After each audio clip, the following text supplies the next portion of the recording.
Hi hello അസ്സാം വലൈക്കും. നല്ല ടേസ്റ്റി ആയിട്ടുള്ള വൈറ്റ് സോസ് കട്ട്ലറ്റാണ് കേട്ടോ. ലെസ് ഇൻഗ്രീഡിയൻസും നല്ല ടേസ്റ്റിയുമാണ്. ഒരു ഉള്ളി, ചെറിയ കഷ്ണം ക്യാപ്സിക്കം, കുക്കുംബർ എല്ലാം കൂടി ചെറുതായി ചോപ്പ് ചെയ്തെടുക്കാം.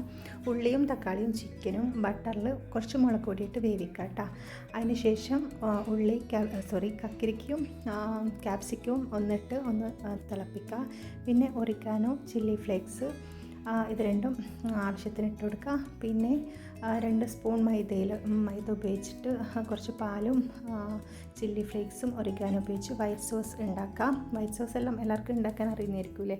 പിന്നെ നമ്മളെ മസാലയിലോട്ട് വൈറ്റ് സോസും അതുപോലെ തന്നെ ബോയിൽ ചെയ്തിട്ടുള്ള പൊട്ടാറ്റോയും ബ്രെഡ് ക്രംസും കൂടി ഇട്ടുകൊടുക്കുക കേട്ടോ.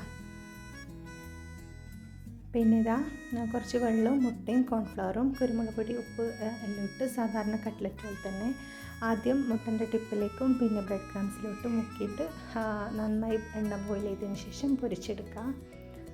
നിങ്ങൾക്കിത് പൊട്ടാറ്റോയും ബ്രെഡ് ക്രംസും ഇല്ലാണ്ടും ചെയ്യാം. പക്ഷേ വൈറ്റ് സോസ് കുറച്ചധികം ഉണ്ടാക്കിയിട്ട് കുറേ നേരം വഴറ്റണം എന്ന് മാത്രം.